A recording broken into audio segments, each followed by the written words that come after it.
Dimulai dengan memperlihatkan seekor domba, kupu-kupu. Kau ni apa?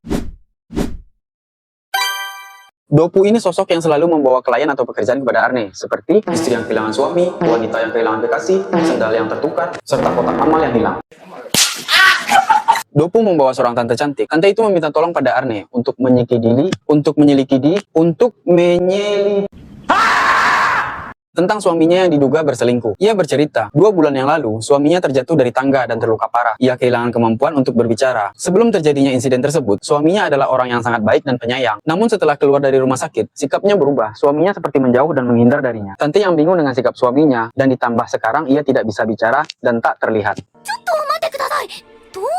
Si tante lupa menceritakan bahwa dirinya adalah manusia biasa, namun suaminya adalah makhluk tak kasat mata. Lanjut tante menceritakan bahwa sesungguhnya dia adalah istri kedua dari suaminya yang sekarang. Di mana istri pertama itu sama transparan dengan suaminya, tapi ia sudah meninggal dan mendapat 3 orang putra. Tante tidak memiliki hubungan yang baik dengan anak-anak tirinya. Arne pun bertanya, apakah si ayah rukun dengan anak-anak? Tante menjawab, sebelum terjadinya kecelakaan, mereka sama sekali tidak rukun. Namun setelah terjadi insiden tersebut, semua berubah. Bisnis yang sekarang diurus anak-anaknya, dan saat ingin keluar rumah pun, salah satu anaknya yang menemaninya. Seolah tampak ia lebih bergantung pada anak-anak, dan sebenarnya saat terjadi insiden itu dirinya tidak ada di rumah dan anak-anaknya lah yang membawa ayahnya ke rumah sakit, dan si tante dilarang anak tirinya untuk menjenguk suaminya. Setelah mendengar curhatan si tante, Arne pun tertarik untuk menyelidiki penyebab kecelakaan itu, bukan tentang perselingkuhan. Kini sampailah Arne, Lin, Emi, dan Nak di rumah tante. Tante pun memperkenalkan suami dan anak-anak tirinya. Arne pun mendekati si ayah untuk memperkenalkan diri. Terlihat Arne melakukan pendekatan yang tak biasa.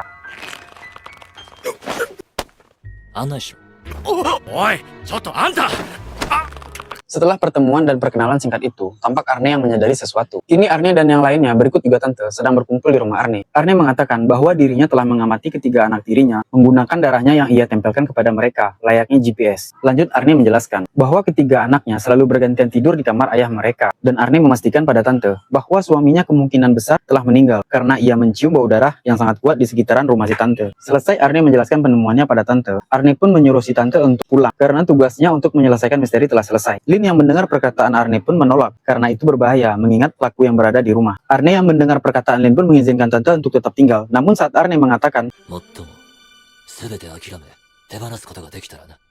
tante menjadi ragu, takut perhiasannya akan hilang, memutuskan untuk tetap pulang. Keesokan harinya, tante mengirimkan surat pada Arne dengan tujuan meminta maaf dan ingin meluruskan segala kesalahpahaman. Tiba-tiba Emi mengajak Lin untuk pergi dengan alasan beli oleh-oleh, karena tidak sopan bertamu tanpa membawa buah tangan. Tak lama Arne sampai di rumah tante sendirian. Arne menanyakan si tante pada salah satu anaknya. Ia hanya menjawab kalau ibunya sedang keluar. Saat sampai di salah satu ruangan ayah mereka,